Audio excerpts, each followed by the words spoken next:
here's our interview with Mike Phillips. Mike, thank you for joining us. Pleasure to finally have you on the show. You know, we've enjoyed following your concert adventures on Sound Citizen, so thanks for joining us.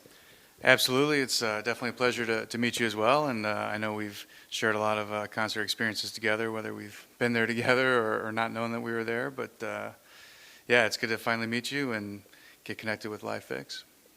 Yeah. So there was you've written several posts that we've shared on Live Fix before. About all the different adventures and things like that. But lately, I believe it was in the first week of April or so, you got really impassioned about your experience at House of Blues, and you wrote a really great post, really honest post about that. Can you tell us a little bit about that, and tell us what led you to that, and the whole story behind that?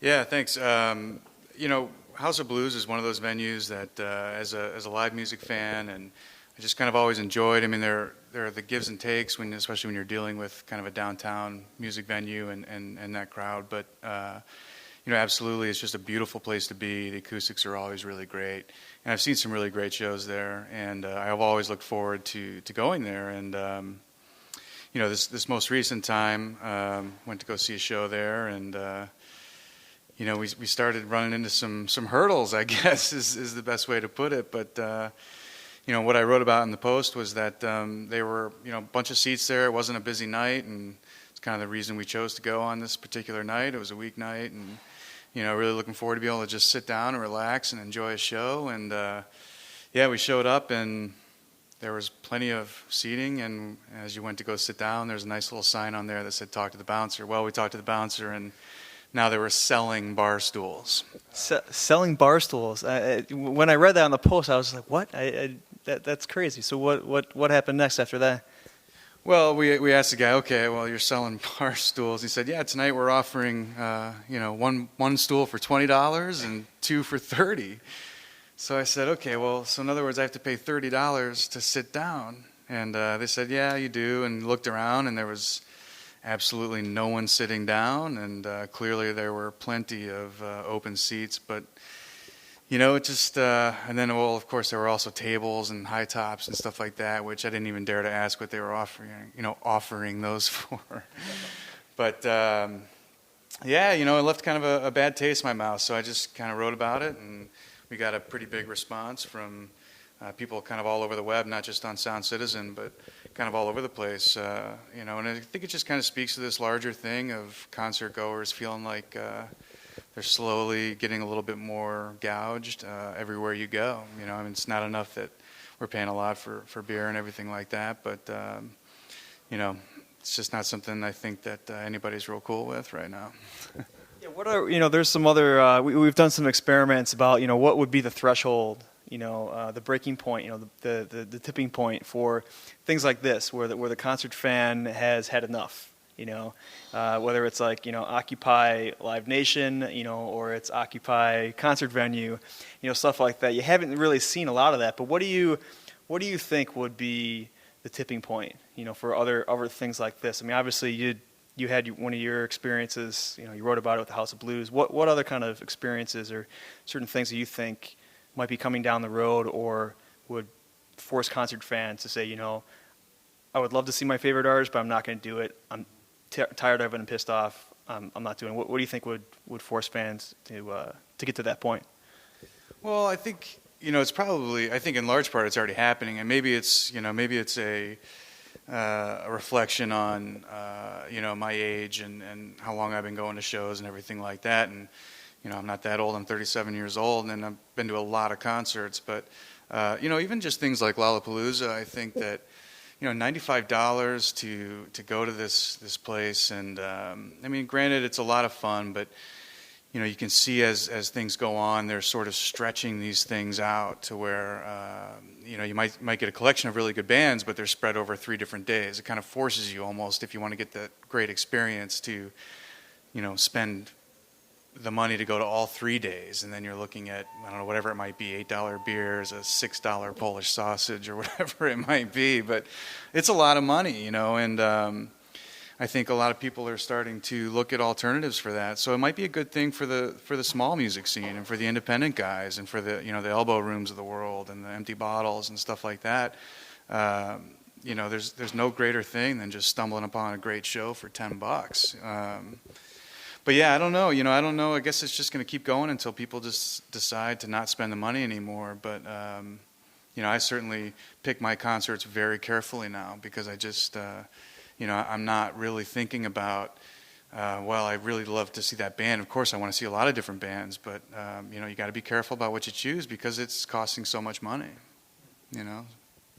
You say you choose carefully. Can you explain a little bit about your selection process, or maybe the next show that you plan to go to? What's your thought process like? How do you go about that?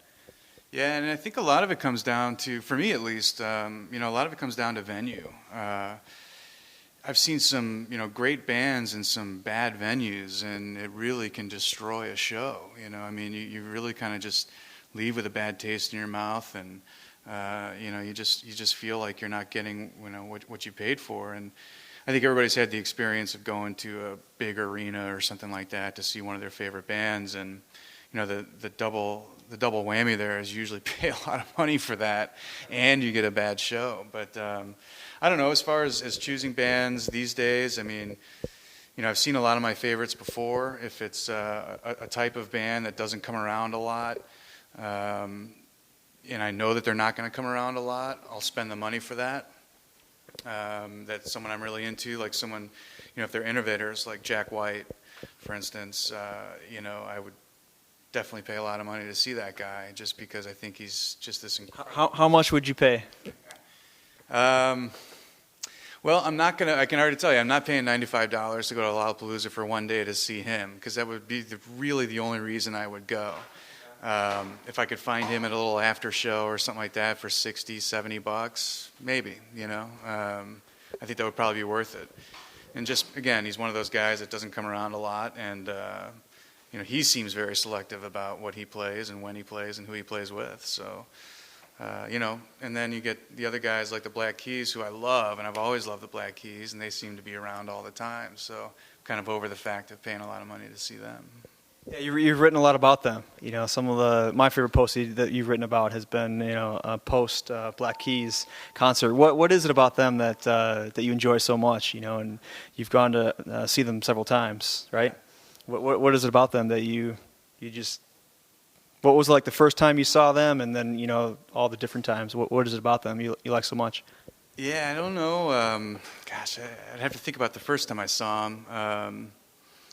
But I think what I like about them the most is that they enjoy it so much, and they just they just exude this sense of like they are just loving every second that they're up there, and they love playing with each other, and they play so well together. Like, they're just this kind of amazing little capture. Is one of those things I was really worried about with them when they went to a bigger band and not just the two of them, was losing that magic, and they certainly didn't.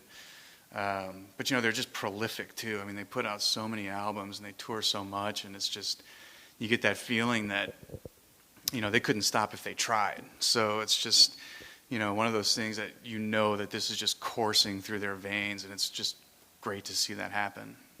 Now, would you say that Black Keys show has changed your life, or it kind of left you a different person after their show? And if that did, what was that like?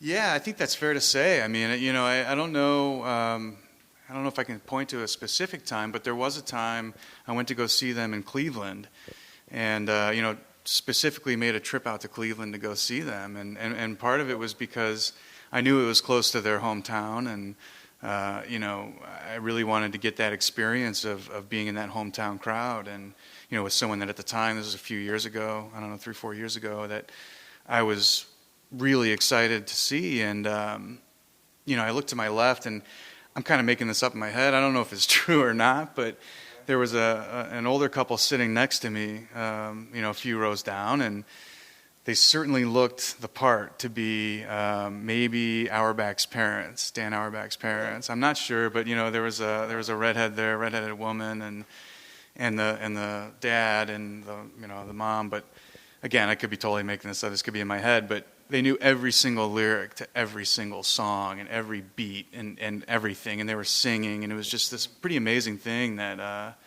the whole crowd, again, like I said, it was a hometown crowd, so everybody was just so pumped up. And just one of those things when you think about people, how they latch on to hometown heroes, and then you look over and you see what I'm taking as the parents, just taking so much pride in what they're seeing on stage, and their sound just lends itself so naturally to that because it's so raw that that at that time it was really raw too. That I don't know, yeah, it's one of those experiences where you just really are so happy and so glad and so appreciative of music that it kind of reaffirms your faith and everything like that.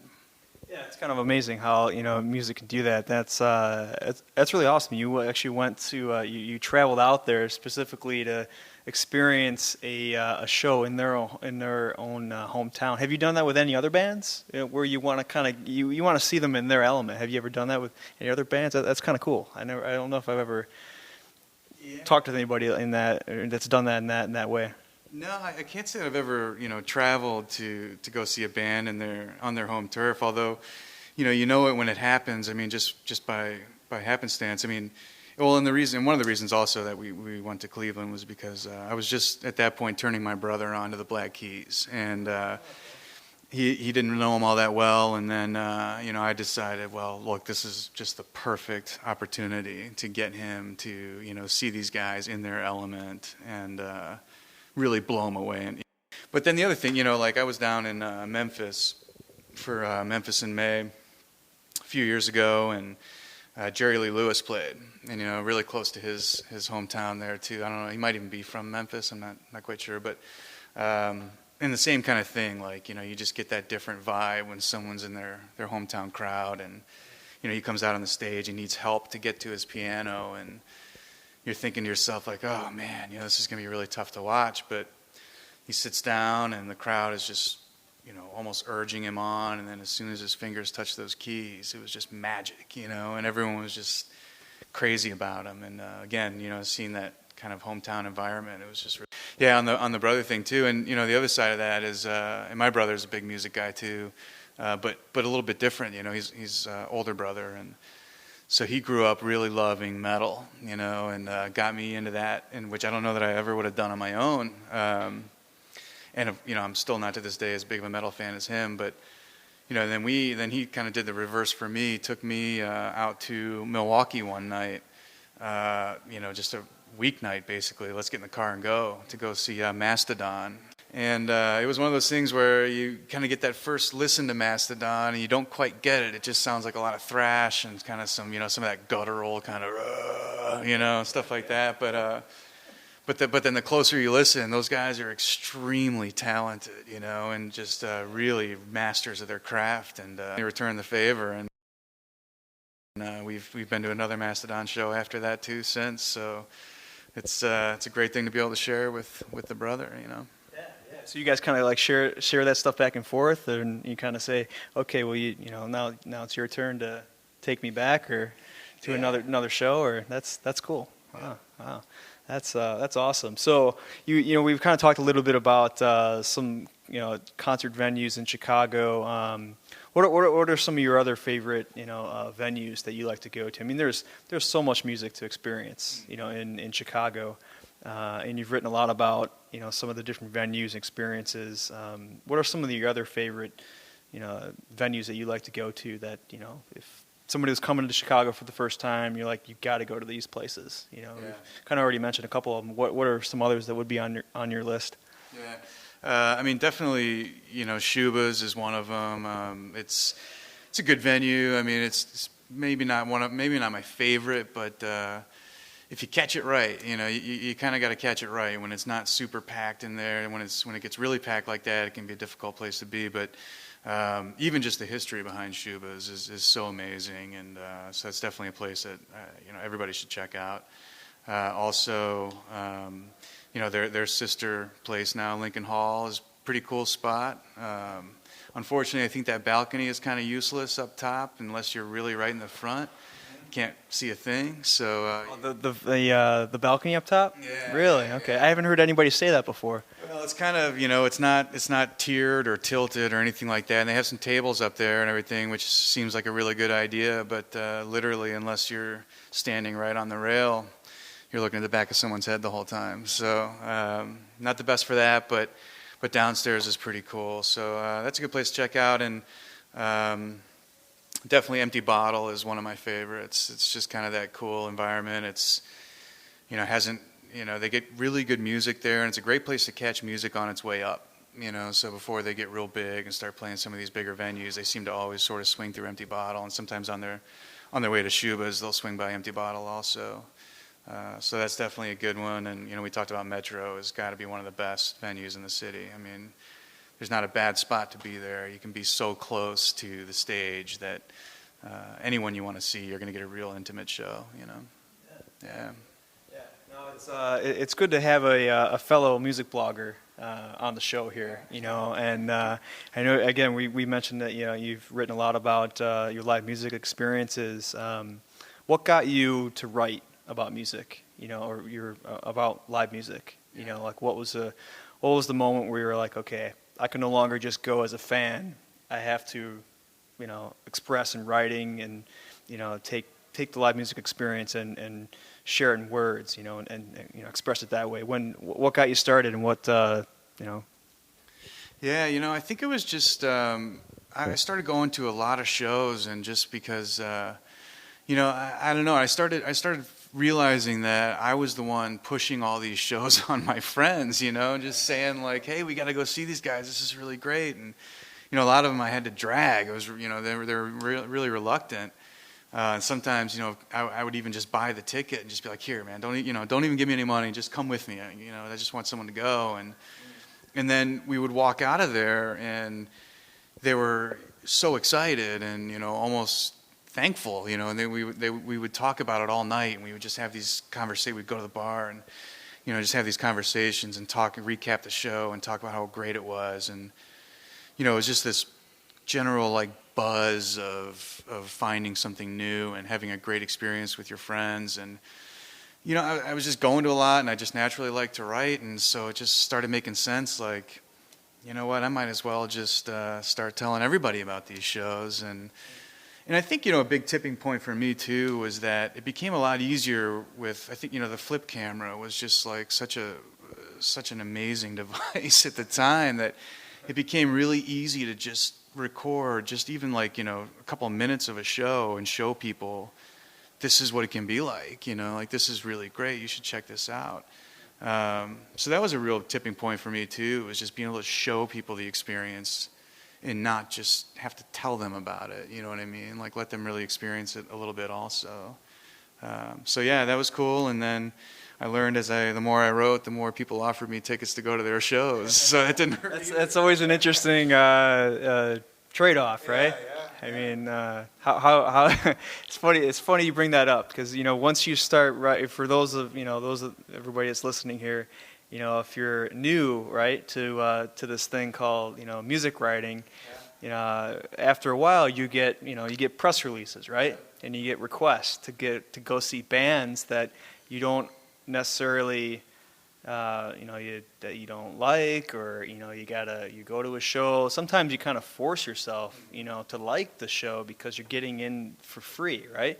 I mean, I've experienced that. I don't know about you, but what about that? Being able to not have to pay to go to show because you're going to be writing about it. How has that changed your live music experiences? Yeah, that's a really good question. I mean, I think that there's a definite different feeling. I mean, when you get that invite to go to the show, and I'm always really appreciative of something like that, and I want to do it justice. I mean, I'll never write about something and say I like it if I don't like it. I mean, they know that, people know that, but definitely there's a sense of obligation just to give it a fair shake and give it a fair listen that you might not do otherwise.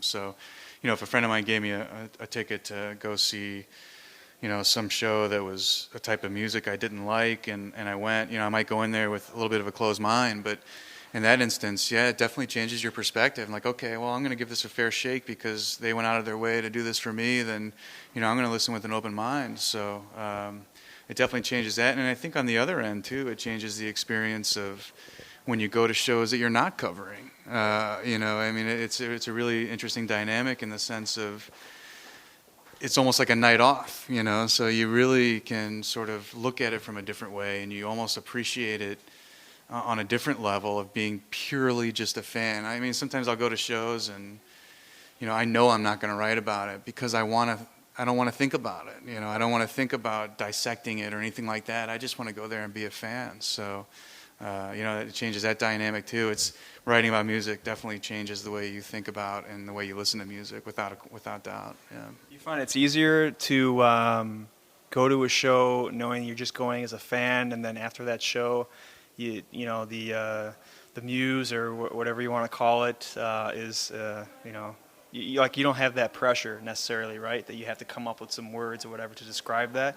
Does it come more naturally when you're just there psychologically just as a fan? Have you ever found that? Yeah, I think it comes a little bit easier. I think that the one thing that I feel like as a music fan, I mean, I started out as a fan, right? And I think everybody does. I'm sure you did too. I mean, I know everybody starts out as a fan and then turns into being a writer about it or a journalist about it. But I think one of the great things about music is that in the approach that you can take with it when you write about it is just being unapologetic, and I never did this to like set out and make a bunch of money and turn into a professional rock star journalist. I mean, I couldn't handle that life anyway. I mean, it was never a goal of mine. I just kind of did it because I loved it, and so I never felt the need to compensate for anything, and I never felt the need to say I liked something if I didn't, or to really go over the top. I mean, I remember some of my earliest reviews that I wrote, people were jumping all over me because I was injecting personal feelings, and people were saying that's not how a music writer writes. Really? So people said that too? Yeah, wow. Absolutely. I was getting comments on posts like, hey, when you're writing about music, you shouldn't interject your own personal feelings. You should be objective about it. And really, it gave me pause for a second, and then it also made me think I'm doing this absolutely right. I know what I'm doing because this is how I want to do it, and there's no question about it. Of course, I mean, music is such a personal thing. Why wouldn't you talk about it personally? Why wouldn't you take it personally? Why wouldn't you inject your own personal feelings into it? I mean, they don't write songs to be objective. They write songs about how they feel. So why wouldn't I feel the same way? So.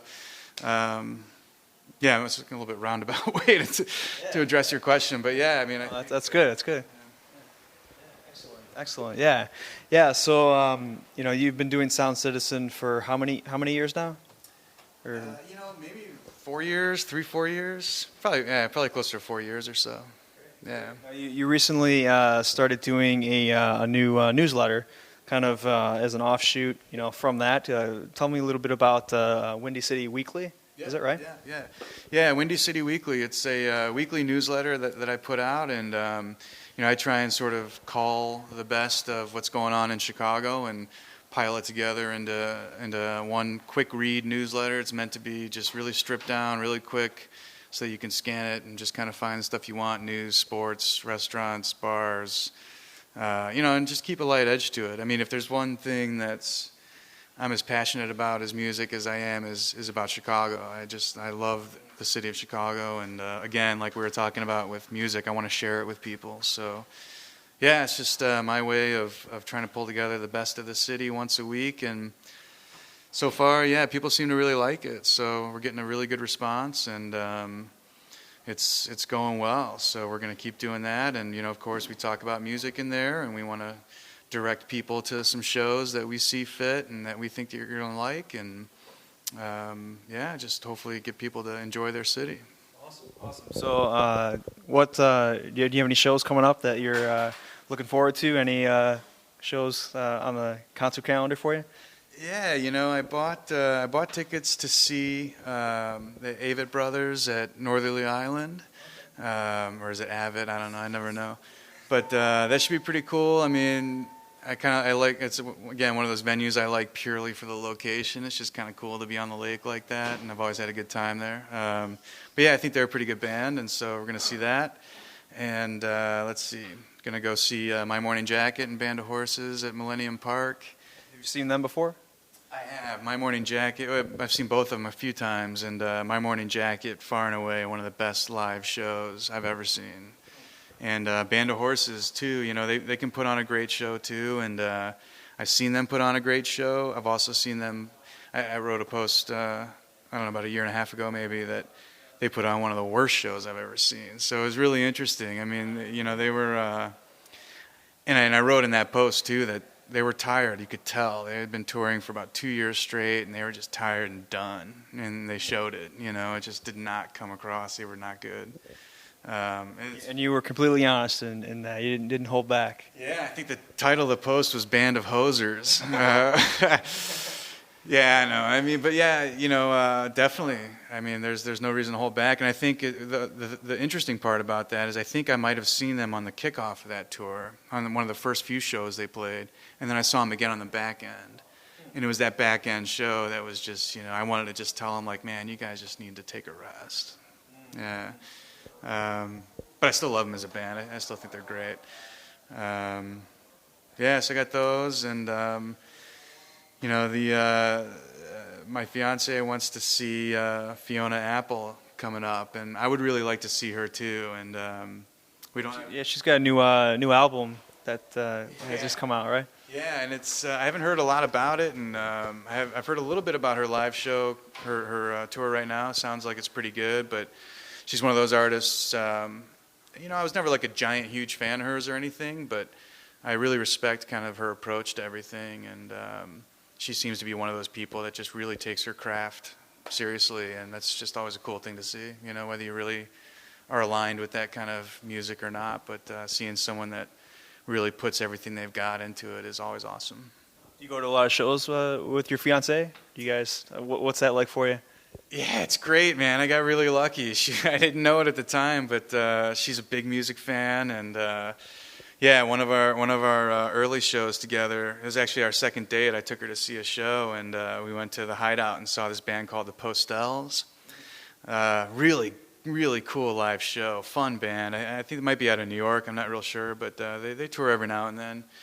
But yeah, you know, we went to the Hideout and we had a great time, and we've seen the Black Keys together. We went to a New Year's Black Keys show together, and yeah, she's a big music fan, so I got real lucky that way. Yeah, that's awesome. I know. You know, sometimes people get in relationships and you know they have commonalities, but especially with live music, you know, a lot of the times my wife and I will cover shows, and I'll be totally into the band, and you know, she'll be photographing it, but she's like, why are we here? You know, kind of thing. So, yeah, I mean, we definitely had those moments too. Yeah, you know, there's definitely been those moments too where we've, you know, decided maybe it's best if we just bail on this show. But yeah, no, she's great. She, you know, she picked up, got in the car the other day, and they're kind of just sitting right in front of me was the new vinyl of the new Jack White, right? So it's cool to have that in a relationship for sure. Yeah. That's awesome. Well, Mike, thank you so much, man, for stopping by and joining us on the show. We'll definitely have to have you back. Well, I mean, we get all the Chicago bloggers together, and we do a big show about Chicago music blogging, and you know, have a big old podcast party or something like that. So, yeah, but thanks, thanks for joining us. Thanks for having me, Chris. Really appreciate it. I always love Live Fix. It's a great interview with Mike Phillips. Sound Citizen. He's a great guy, man. I'm so glad we had a chance finally to get him on the show because you know, I've been inspired by his writing. You know, we didn't talk about it in our chat there, but well, we talked about it a little bit. You know, he's written some other great stuff on it. SoundCitizen.com is his blog, and it writes from, you know, just a real personal touch. You know, honest, great stuff. Loves music, loves concert fan experience. And he's written a lot of other things, you know, something about 9/11 and being, you know, at a show, you know, and just having that, you know, post 9/11 show and experiencing the grief and all kind of stuff with that. So great experience. Hopefully we can have back on the show again. You know, we want to get what we want to do eventually is get all you know, some Chicago live music bloggers all together on a show to kind of put our heads together and talk about the industry, talk about the practice and kind of how where it's been and where it's evolved. So good stuff. But now bands wouldn't be bands without fans. Exactly. That's the reality. Well said. Bands are great bands, and there can be, they can provide or give great music, but if they don't have fans, ask any artist what's it like to play for an empty venue. Not good. Even if not good. Not good at all, right? Gotta have the fans.